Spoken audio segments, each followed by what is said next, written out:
son festivos. Empezamos lo que son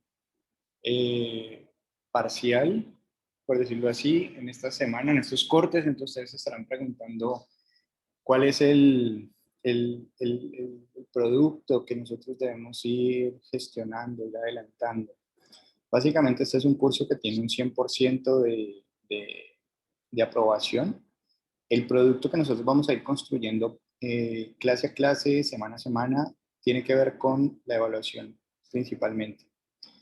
Aprender a evaluar y comunicar, digamos, nuestros resultados, elaborar un informe que nos permita a nosotros casi que aproximarnos a un posible diagnóstico.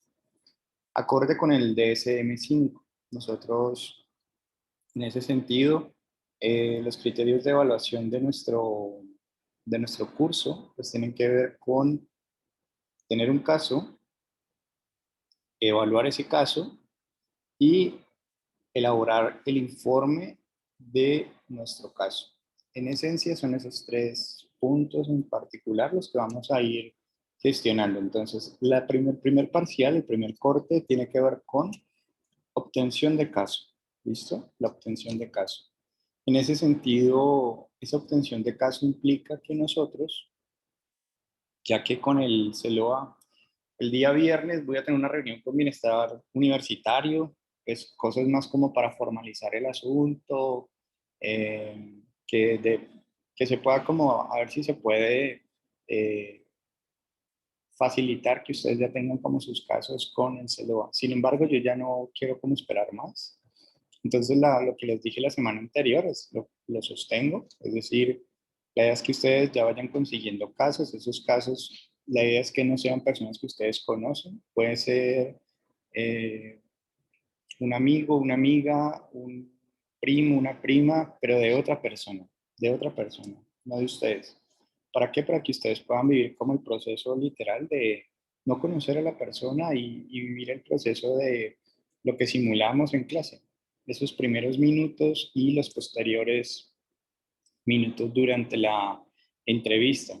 Digamos que lo que estamos tratando de hacer con este ejercicio es, primero, que ustedes le pierdan el miedo a, a que tengan paciente, ¿no? Como que les digan, mire, tiene paciente, y ustedes no entran en crisis, sino que digan, ok, me genera, me emociono, me genera cambios corporales y todo, pero esta es la elección que yo hice para mi vida, ¿vale? Entonces, eh, bueno, voy a recorrer, digamos, ese proceso, voy a estar allí, ¿vale? Voy a estar allí con este paciente y voy a empezar a recoger datos de su historia clínica relevantes, antecedentes heredofamiliares, personales, de salud física, de salud mental, todo lo de su historia del desarrollo, así como puntos claves. Y eso está muy bien, eso digamos que es algo deseable para nosotros. Ahora, ¿qué es lo segundo que nosotros vamos a hacer? A partir de tener unos datos recolectados de una historia clínica, ¿bien? Ya que nuestro paciente en ocasiones va a tener un motivo de consulta, en otras ocasiones no, muchas veces es remitido simplemente. Entonces, esas remisiones que nos hacen, básicamente, ¿qué le vamos a decir a nuestro paciente? Que nosotros vamos a hacer una valoración de su estado de salud mental, ¿vale? O podríamos ponerlo como en palabras más amigables, sería, vamos a hacer una valoración de psicología, una valoración psicológica y una valoración cognitiva. Ese va a ser como el motivo de consulta, por decirlo así. Eso es lo que vamos a hacer. Si lo hacíamos en el simulado, lo hacíamos en términos de tiene depresión y cómo respondíamos a esa depresión. Bueno, en este caso, el paciente le vamos nosotros a decir la valoración que vamos a hacer, el motivo de consulta que nosotros vamos a realizar. Si el paciente refiere que tiene algún motivo de consulta extra o particular, pues lo registramos en el motivo de consulta. Entonces, visto desde esa perspectiva, pues tenemos esos elementos que nos sirven a nosotros para ese primer instante y vamos todos a utilizar los mismos instrumentos. ¿Por qué es tan importante que los manejemos todos los mismos instrumentos? Porque de experiencias pasadas Habían unos que utilizaban un instrumento y otros que utilizaban otro instrumento. Y como la clase es de 2 horas, entonces habían preguntas de un instrumento que no alcanzaban a completarse y preguntas del otro instrumento que quedaban pendientes. En ese sentido, hemos optado por seleccionar mismos instrumentos para el proceso de evaluación, cosa que lo que discutamos en clase sobre un instrumento, dudas que tengamos en clase, pues nos sirven para todos, porque todos estamos usando los mismos instrumentos. Sin embargo, eso tiene una finalidad también, y es, hay una estructura detrás de cada instrumento. ¿A qué me refiero con esto? Que si ustedes, por ejemplo, dicen, profe, es que yo quería ver más pruebas, por ejemplo, profe, yo quiero ver más de 3 pruebas. ¿Qué es lo que yo tengo que decir, digamos, en relación a eso? La estructura de las pruebas, casi todas tienen la misma característica. Nosotros vamos a ver otras complementarias a las que tenemos. Sin embargo, no quiero que eso sea como el objetivo de la clase. No quiero que sea vamos a ver más pruebas, sino aprender a evaluar y conocer entonces la estructura de una prueba. Hemos visto entonces que las pruebas de evaluación de salud mental tienen una característica común. ¿Cuál es la característica común que tienen? Que son entrevistas, ¿vale? Son entrevistas, al menos la gran mayoría de ellas. Si nos vamos al lado de las pruebas proyectivas, entonces en las pruebas proyectivas, la entrevista va a estar acompañada con lo que la persona dice sobre un estímulo que no hay una respuesta única. Por ejemplo, yo les pongo un punto. Ustedes dicen que ven en ese punto. Entonces hay personas que dicen, veo el mundo, veo la luna, veo un punto. Bien. ¿El asunto cuál es? En las pruebas proyectivas, que es lo que más adelante vamos a hablar, nosotros hemos elegido la figura humana. La figura humana, ¿por qué? Porque es como la clásica de pruebas proyectivas.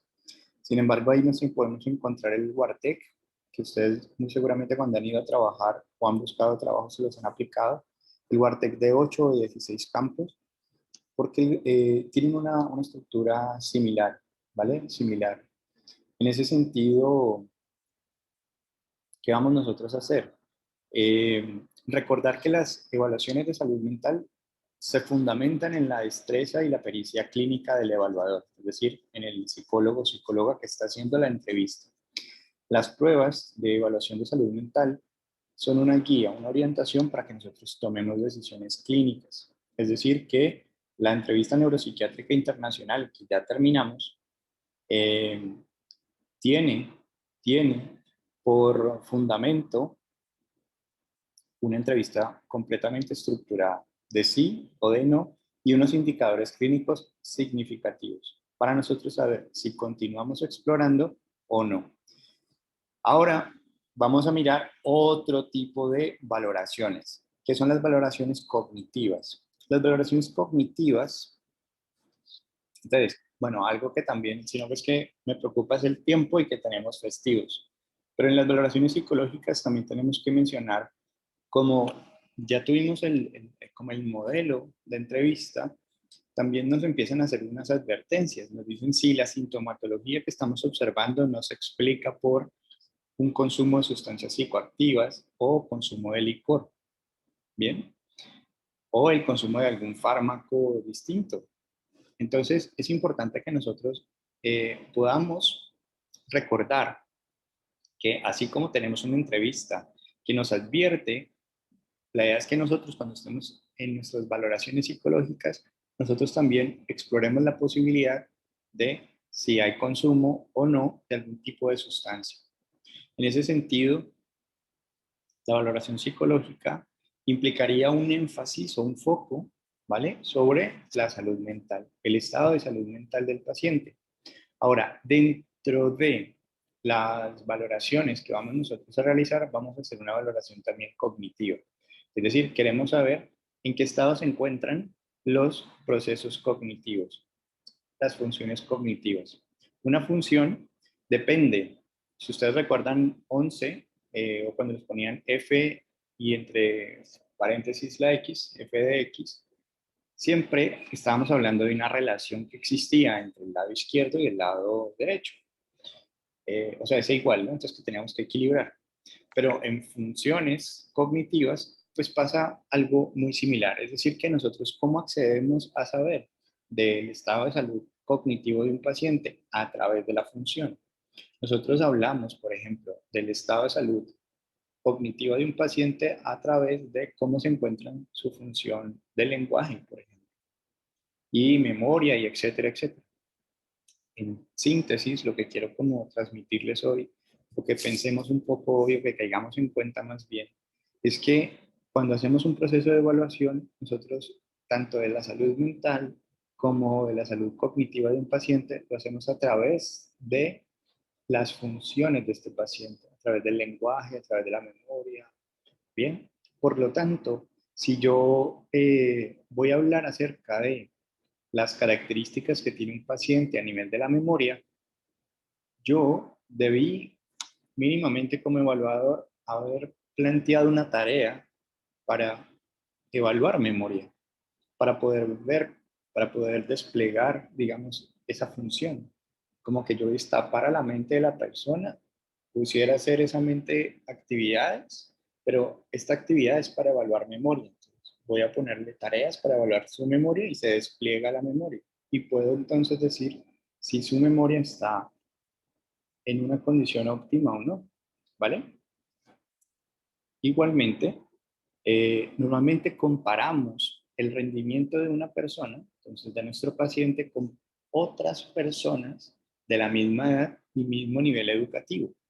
Entonces, cuando yo comparo, me puedo dar cuenta de si mi paciente se encuentra por encima o por debajo del promedio de otros pacientes de su edad. Y puedo darme cuenta entonces que lo que para mí parecía algo preocupante, resulta que en pacientes de su edad es algo normal, es algo que pasa. Esa es la memoria de la mayoría de pacientes con esa edad y ese nivel educativo. Entonces, en ese orden de ideas, nosotros lo que vamos a hacer en una valoración cognitiva es tareas donde la función se exprese. Entonces, piensen, si yo no tengo la tarea, yo no tengo la actividad, yo no tengo la prueba, porque trabajo en un lugar rural donde no hay pruebas, no hay instrumentos, entonces, ¿yo qué podría pensar como psicólogo si voy a ir a trabajar allá? Pues una alternativa sería, pues, profe, me puedo comprar las pruebas y yo las pongo, ¿vale? Pero no todos tenemos esa posibilidad. Y en ese sentido, lo que estamos tratando de decir es que existen instrumentos, tareas que nosotros podemos utilizar de forma gratuita eh, y que nos permiten compararnos con otros grupos de edad y tener, digamos, puntos de corte, normalidades y anormalidades, ¿sí? ¿Eso qué significa? Que si no tenemos, o sea, el peor de las circunstancias, los peores escenarios, no tener internet, no tener dónde imprimir, no tener absolutamente nada. Pero entonces, si yo sé qué es lo que voy a evaluar, supongamos que yo sospecho que hay un problema de memoria, entonces yo debo de recordar qué es lo que sé sobre memoria. Y entonces, por ejemplo, sé que hay dos modalidades de memoria. Entonces, la modalidad visual tiene que ver con recordar información visual y otra que tiene que ver con el recuerdo de la información audioverbal. Entonces, la memoria audioverbal la voy a evaluar con tareas donde el paciente tenga que recordar un listado de ítems audioverbales. Entonces, normalmente, ¿qué se utilizan esas tareas? Son palabras, una lista de palabras. ¿Qué características tienen que tener esa lista de palabras? Ah, palabras que no sean de uso común. Por ejemplo, mamá. Mamá cualquiera lo podría recordar. Es una palabra, digamos, muy popular. Pero quizás no sea tan popular duna. Duna, quizás en personas que viven en el desierto, sea muy popular, pero en nuestro contexto quizás no lo sea. Entonces yo puedo armar un listado de palabras poco frecuentes o de poco uso en el contexto en el que estoy haciendo el proceso de evaluación o de donde proviene mi paciente para explorar, por lo menos en 5 ensayos, como si yo, digamos, en el primer ensayo eran 5, supongamos, normalmente para adultos se utiliza un promedio de 12 palabras, aproximadamente 9, a 12 palabras. Entonces ustedes pueden decir, bueno, voy a dejarlo en 9 palabras. Y 9 palabras como referente, las hago en mi listado de lista de palabras, pongo mi listado de lista de palabras y a continuación, ¿qué voy a hacer? Se las voy a decir de una por segundo. No puede ser ni muy lento ni muy rápido. ¿Eso qué significa? Que van a ser, si yo voy a decir, por ejemplo, duna, piel, luna, supongamos, eso lo voy a tener que decir entonces de una manera constante. Duna, casa, luna, ¿bien? No va a ser ni muy rápido ni muy lento. Una aproximadamente por segundo. Que no haya ruidos, que pueda yo decir, el paciente falló por su debilidad de memoria y no falló porque es que había mucho ruido y no me alcanzaba a escuchar muy bien o había demasiados otros estímulos en el entorno. Básicamente, que no haya lugar a dudas. Entonces, esa lista de palabras, de las 9 palabras, yo la voy a repetir 5 veces. Se la voy a decir 5 veces. No importa si en el primer ensayo me las repitió todas. No me importa. ¿Por qué? Porque a veces pasa que se repiten en el primer ensayo y se empieza a decaer hacia los últimos ensayos. Entonces, si en el primer ensayo tuve 9 palabras, en el último ensayo puedo terminar teniendo 2 palabras, 5 palabras. Normalmente, ¿cómo consideramos un cambio en la curva de aprendizaje? Las curvas de aprendizaje lo que tratan de decirnos a nosotros como psicólogos es si el paciente aprendió o no aprendió y cómo es ese proceso de aprendizaje. Entonces, la curva de aprendizaje se establece entre el primer ensayo y el último ensayo. Cambios en el número de palabras recordadas entre el primer ensayo y el último ensayo es lo que nos va a permitir a nosotros decidir cuántas palabras de diferencia. 3. Si en el primer ensayo 9 palabras y en el último ensayo hay 8 palabras, no hay una diferencia significativa. Bien, puede pasar que haya una curva, una curva ascendente sería que hay de menos palabras, vamos a más palabras. Una curva descendente que baja sería el caso que acabamos de mencionar. Y una curva oscilante o una curva, sí, digamos, alternativa, oscilante, es una memoria que en el primer ensayo puede estar arriba, en el segundo ensayo puede estar muy abajo, es decir, arriba me refiero a muchas palabras versus pocas palabras como un zigzag, ¿bien? Esos son los 3 posibles escenarios de aprendizaje o el último, que es como el típico escenario, es el constante, es decir, no hay variaciones. Se recuerda en el primero lo mismo que se recuerda en el segundo, en el tercero, en el cuarto, y las variaciones no son muy significativas. Es decir, que de 9 palabras pasamos en el segundo a 7, en el otro a 8 y así, ¿vale? Se mantiene por ese rango. Entonces, ahí tenemos esos escenarios. Entonces, si yo estoy dando esa información y recuerdo las clases que he visto y todo eso, pues eso me va a ayudar entonces a mí a tratar de construir por lo menos como un protocolo para mí de evaluación. Eh, ¿Por qué? Porque si yo, por ejemplo, no tengo las herramientas, yo tengo que entender que las pruebas no es que sean la única fuente de evaluación. Si yo estoy explorando la memoria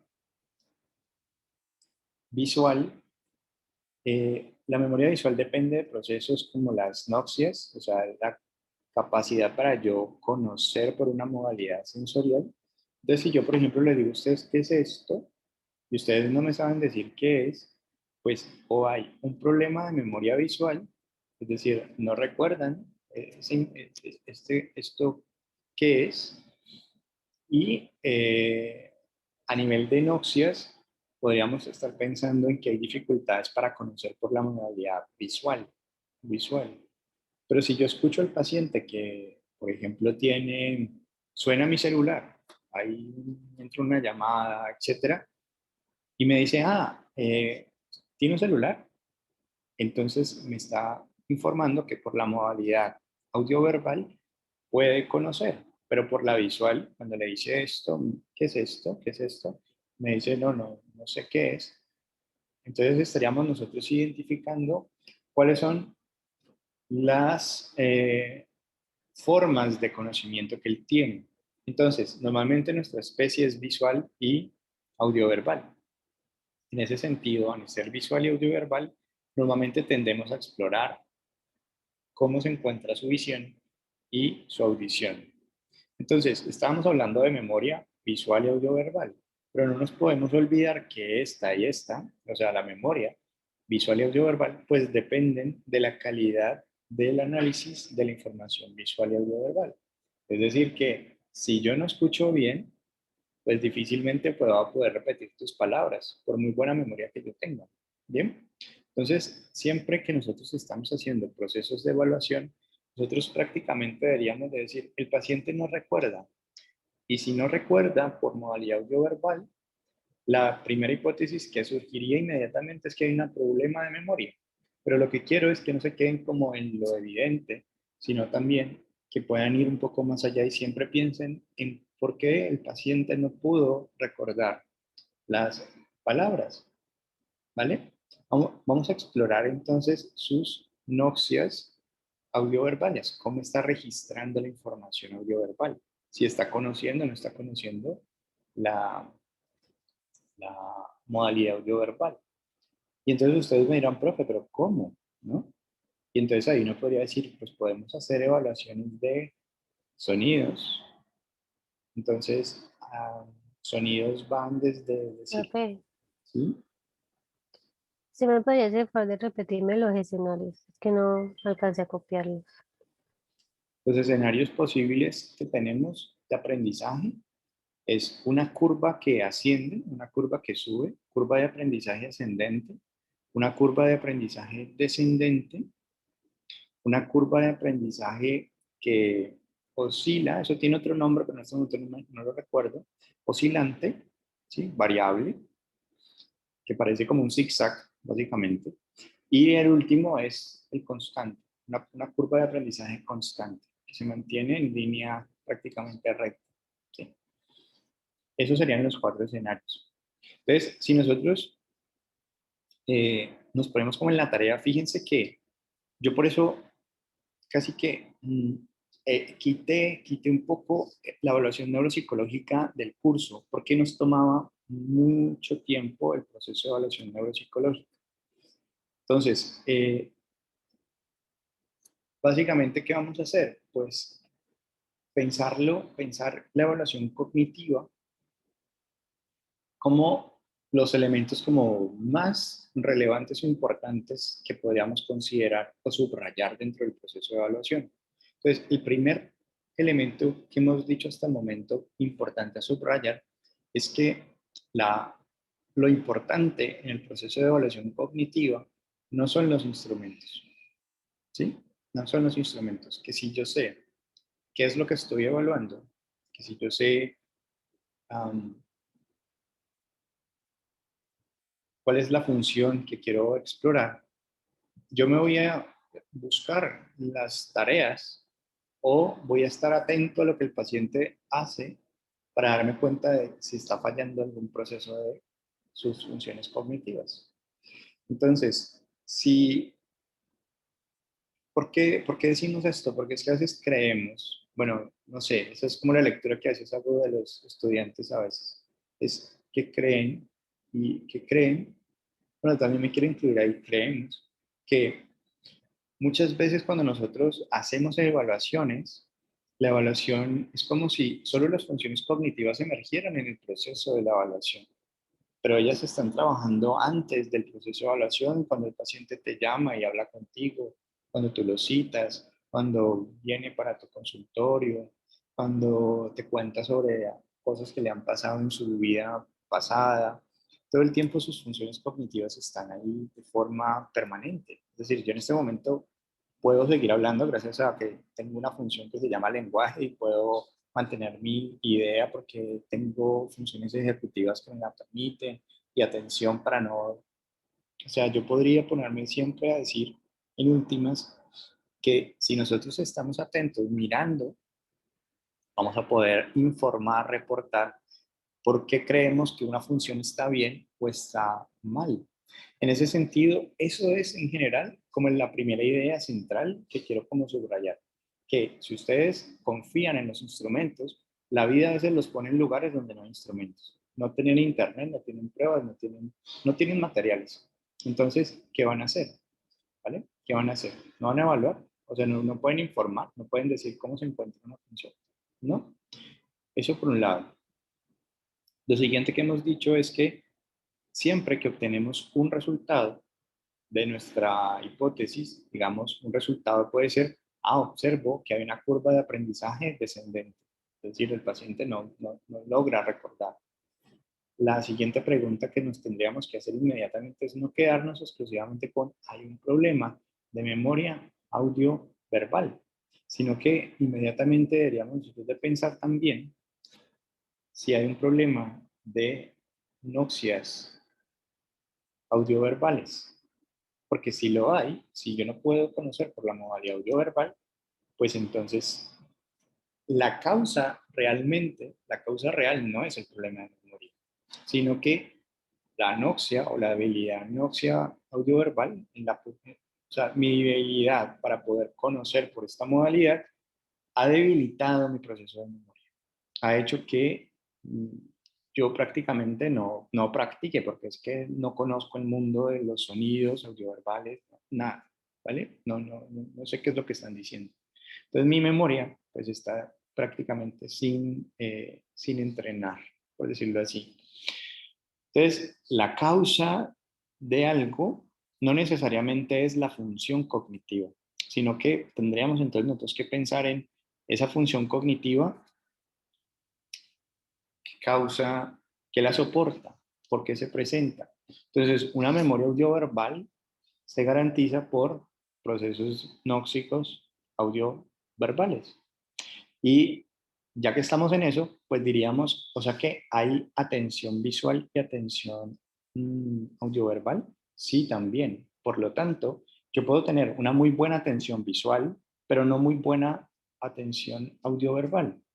Entonces, ¿será que, volvemos con la hipótesis, ¿será que esta debilidad de las noxias audioverbales explica por qué mi debilidad atencional visual es mejor? Pues porque si yo no puedo entender lo que me están diciendo, pues voy a focalizarme casi que para poder entender lo que está pasando en el mundo desde lo que sí funciona, desde lo que sí tengo conservado. Por eso, el enfoque de intervención, que lo vamos a ver pues más adelante, en aplicada a la educación en noveno, pues tiene que ver con si nosotros creemos que hay una debilidad en una función, nosotros no nos vamos a poner a que haga planas o que repita o que trabaje sobre la función que está débil, sino que el enfoque es qué es lo que está bien o qué es lo que está fuerte, y con eso que está fuerte vamos a intervenir. Vamos a aprendernos de eso para que lo fuerte se haga más fuerte y esa fortaleza haga que lo débil no se note tanto. ¿Por qué? Porque si un niño no sabe, digamos, escribir y lo vamos a poner a escribir, que escribe, que escribe, que escriba, pues eso no hace absolutamente, pues nada, nada. Bueno, entonces les he dicho todo eso, esas dos como ideas centrales es para pensar en que toda nuestra evaluación de funciones cognitivas, que es lo que vamos a explorar a continuación, mm, tiene que ver que nosotros entendamos esto como un sistema, ¿sí? Un sistema que se interrelaciona, que es interdependiente, como, como un mapa conceptual al que le hace falta un apartado importante o un concepto importante. Entonces, el funcionamiento cognitivo no es solamente un asunto de atención o de memoria, sino que el funcionamiento cognitivo, en últimas, es la forma en que nosotros producimos conocimiento. O sea, la cognición, en últimas, es una forma de conocimiento. Y el sujeto que conoce, o sea, el sujeto cognoscente, es aquel sujeto que a través de las funciones cognitivas conoce al mundo. A través de ellas puede producir conocimiento. Y entonces, ¿qué sería conocimiento? Normalmente el conocimiento es una representación de la realidad.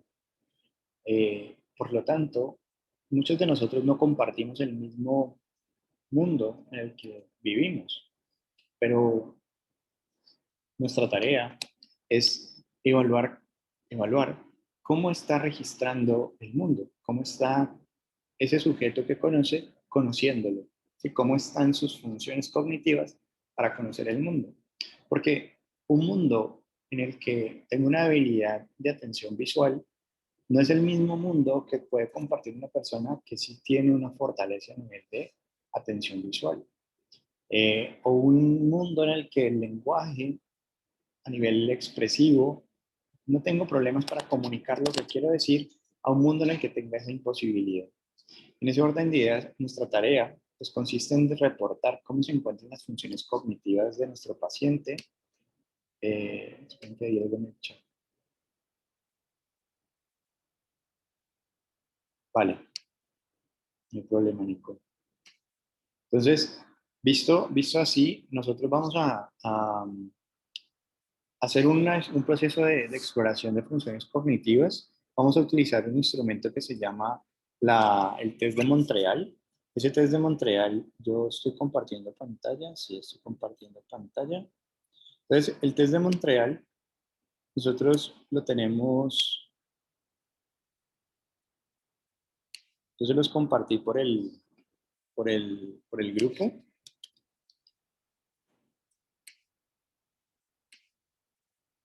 Entonces lo tenemos aquí. Este es el MOOC. Este es el que nosotros vamos a trabajar como alternativa de exploración cognitiva. Básicamente, este es un instrumento con el que se van a ver más familiarizados personas que conocen mejor, que van a conocer más y van a utilizar más personas que están trabajando con adultos mayores. Se utiliza mucho, es muy conocido en geriátricos, etcétera. Sin embargo, ha mostrado, digamos, una buena sensibilidad clínica, tanto en personas de cualquier edad. Por eso lo vamos a utilizar. Eh, Quiero llamar la atención sobre los puntos de corte.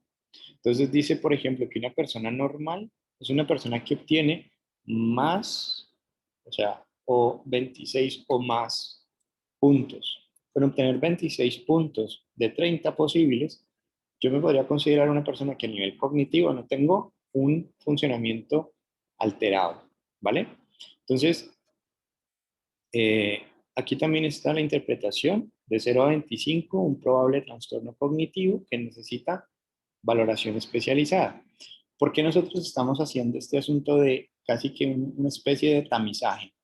Porque ver un solo instrumento, como podría ser el BAMFE2, que es uno de los que podemos utilizar para exploración de funciones cognitivas, específicamente del lóbulo frontal, eh, y que tiene dentro de sí mismo tareas de pruebas más grandes. Ejemplo, hay una tarea que se llama la tarea de clasificación de tarjetas, que está en el BANFE2. Esa prueba de clasificación de tarjetas se llama el test de clasificación de tarjetas del Wisconsin, que es una prueba aparte. O sea, si ustedes quisieran comprar el test de clasificación de tarjetas, lo pueden comprar aparte. ¿Por qué hemos elegido una batería? Porque contempla varias tareas eh, que al ustedes saber cómo se aplican, pues pueden enfrentarse, por ejemplo, a si les dicen si manejan una de esas tareas en particular, ¿sí? O sea, no es lo mismo que yo diga, me focalizo en tareas específicas, ejemplo, vamos a hablar de la figura compleja de Rey. O sea, es otra tarea, una prueba específica que viene con su manual, absolutamente todo, que es la figura compleja de Rey, que lo que hace es valorar el grado de madurez viso manual eh, para prepararme para la escuela. Es decir, si yo quiero saber si un niño está listo o no para aprender a escribir, figura compleja de Rey es genial. Pero si yo sospecho, por ejemplo, como decíamos ahora, que hay debilidad en la atención visual, que hay debilidad en la modalidad de conocimiento visual, las nopcias visuales, y que quizás hay debilidad también a nivel de la memoria visual, pues entonces la figura compleja de Rey es una buena alternativa. ¿Por qué? Digamos que nosotros siempre tenemos que estar pensando en que la tarea que vayamos a realizar, ¿qué nos demanda a nosotros? ¿Qué nos pide a nosotros que hagamos? Porque en función de lo que nos pida, asimismo nosotros vamos a saber qué es lo que estamos evaluando. Por ejemplo, para yo poder, entonces vamos a ver el ejemplo con la tarea misma. Para yo poder realizar esta tarea que tenemos aquí, se las voy a ampliar un poquito para que la veamos bien. Miren, dice que evalúa la función ejecutiva y evalúa la que tiene que ver con la atención visoespacial. ¿Sí?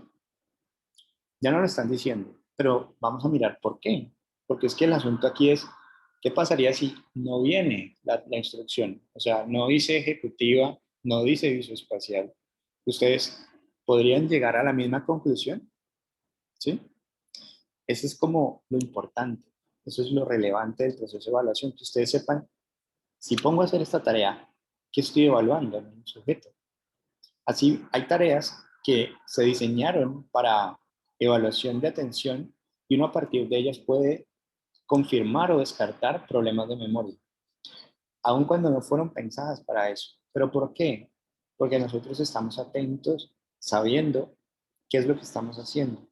Entonces, fíjense en qué consiste la tarea. La tarea consiste en que yo arranco en el número y me dirijo a la siguiente letra que le corresponde y vamos a seguir en ese mismo orden alfanumérico hasta terminar, ¿vale? Entonces, sería, empezamos en uno y luego vamos para A, luego vamos para 2, luego vamos para B, luego vamos para 3, luego vamos para C, ¿cierto? Y así sucesivamente. Ahora, ¿por qué decimos que evalúa atención visoespacial? Porque a nivel visoespacial yo tengo en mi actividad, lo que me está demandando es, número uno, ¿dónde están las letras y dónde están los números en el espacio? ¿Cierto? Pero además, podríamos decir que si esta es una tarea ejecutiva, es una tarea ejecutiva porque yo tengo que mantener el monitoreo de lo que estoy haciendo. Tengo que controlar mi actividad, regular mi actividad. Por eso es ejecutivo. ¿Eso qué significa? Que 1, 2, 3, 4 sería la lógica o A, B, C, D sería la lógica. Para seguir, pero me dicen, no, no, no, va un número y luego una letra. Número y luego letra, en la misma secuencia en la que normalmente lo hacemos. Entonces, va, por ende, una función ejecutiva de regulación y control allí, ¿vale? Porque tentados estuvimos todos a pasar del 2 al 3 o de la B a la C. Pero, ¿por qué no pasamos tan abiertamente? Porque esta C está demasiado lejos, lejana de nuestro campo visual, pero aquí hay una gran probabilidad de equivocarnos. O sea, de pasar de 2 a 3 y de 3 a 4. O de, ¿sí? Bueno, entonces, esta es una tarea para que el paciente, ¿cómo la vamos a explorar con nuestro paciente? Nosotros tenemos la alternativa de pedirle al paciente que comparta pantalla, ¿cierto? Le hemos enviado no la versión completa, o sea, no le podemos enviar esto. ¿Por qué? Porque si se lo enviamos para evaluar, por ejemplo, memoria, aquí están instrucciones que son para nosotros. Palabras que él tiene que recordar que estarían leyéndose. No tendría sentido, porque si nosotros vamos a hacer la evaluación, ¿qué necesitaríamos entonces enviarle a esta persona? Lo único que necesitaríamos enviarle sería la primera partecita. Es decir, de aquí, inclusive podemos hasta quitarle, vamos a minimizar aquí, podemos hasta quitarle contorno, números y agujas. y dejar entonces que dibuje un reloj que dé las 11:10. Entonces, el dibujo del reloj que dé las 11:10, él lo puede hacer. Lo importante es hoja blanca. ¿Por qué hoja blanca es importante? Estamos hablando de una hoja blanca, pero una hoja blanca completamente blanca. O sea, no estamos diciendo hoja blanca cuadriculada, no estamos diciendo sin ningún tipo de apoyo visual.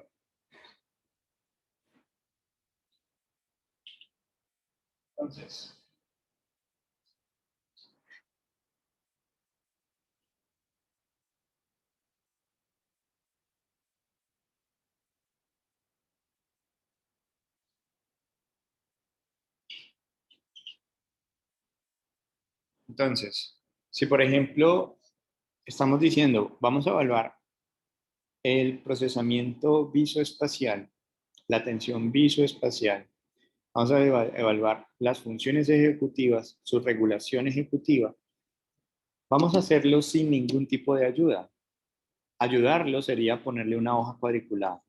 ¿Por qué? Una hoja cuadriculada me permite decir, por ejemplo, que eh, el cubo que tengo que dibujar acá, pues tiene 3 cuadritos pequeños.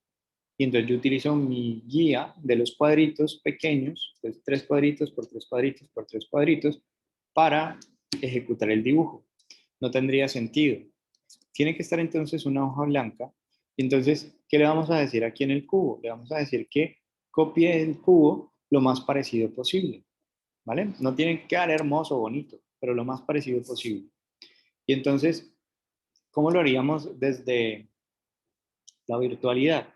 Le podemos pedir al paciente que nos muestre, así como yo tengo la cámara encendida, no quiere mostrarme su cara, pues que nos muestre dónde va a ejecutar ese dibujo, ¿sí?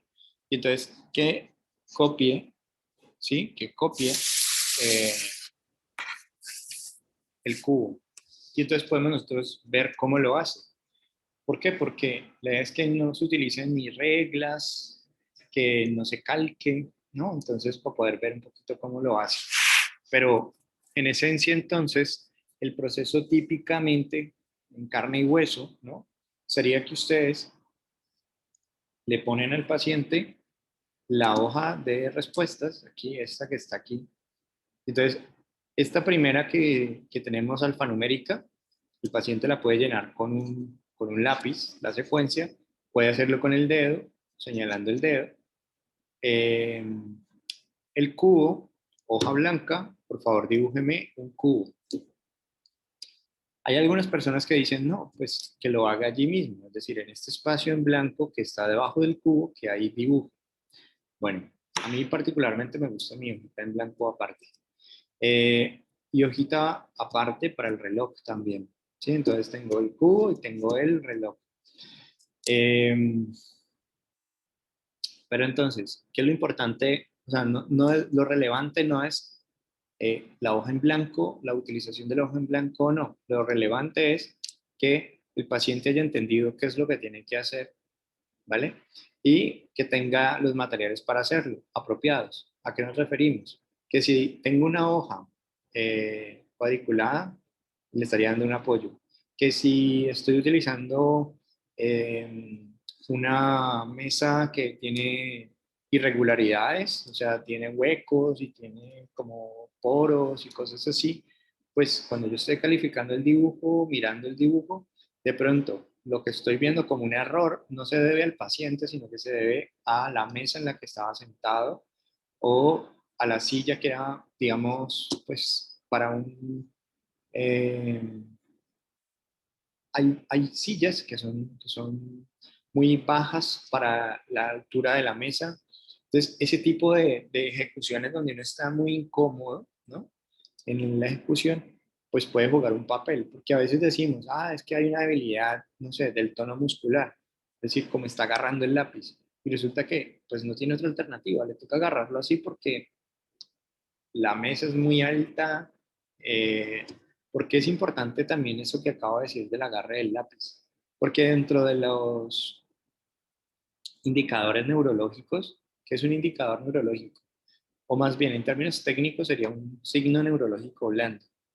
Los signos neurológicos blandos son indicaciones de inmadurez del aparato del sistema nervioso central. ¿Eso qué significa traducido al castellano? Que hay acciones que nosotros podemos notar, ver, que nos permiten inferir, ¿no? Sospechar, sin necesidad de hacer una tomografía axial computarizada, que hay un problema a nivel del sistema nervioso central, que puede existir o una lesión o una enfermedad a nivel del sistema nervioso central, o que dentro de la historia clínica, que quizás no conocemos a profundidad, se omitió un antecedente importante del desarrollo, como puede ser una hipoxia cerebral, una baja oxigenación en el nacimiento, durante el parto, ¿vale? ¿Eso qué significa? Que un signo neurológico blando, hay varios signos neurológicos blandos, pero uno de los que más fácilmente podemos nosotros ver, notar, eh, es el agarre, digamos, del lápiz. ¿Por qué es fácil de notar? Porque casi todos los instrumentos que vamos a utilizar pues son instrumentos de lápiz y papel. Entonces, solamente notar cómo agarra el lápiz. Entonces ahí vamos a tener pinzas maduras y pinzas inmaduras. Hay pinzas intermedias, pero vamos a dejarlo en pinza madura y pinza inmadura. Entonces, la pinza madura es la pinza que utiliza 3 dedos para el agarre del lápiz. No importa cómo se agarre. O sea, no, profe, es que yo lo agarro como así, y no, profe, yo lo agarro como asá. El asunto es si usan 3 dedos o no se usan 3 dedos. Si se usan 3 dedos, es una pinza madura. Cuando se utilizan más dedos, sería una pinza intermedia. Utilizar 4 dedos sería una pinza intermedia. Y las pinzas que ya son como una garra, es cuando tú agarras el lápiz, ¿cuál garra? Como si fueras un animal, y agarras pues como puño, y así es como escribes, tendríamos entonces un agarre inmaduro. Eh, Signos neurológicos blandos van a ser contemplados allí entonces las, todo lo que no es un agarre de 3 dedos. Todo lo demás sería considerado una señal de debilidad del sistema nervioso central. Eh, es necesario que aparezcan 3 o más señales. O sea, tenemos una señal cuando hay agarre inmaduro, pero necesitaríamos 2 más para sospechar o para confirmar que hay una debilidad del sistema nervioso central, ¿vale? Cuando tenemos, por ejemplo,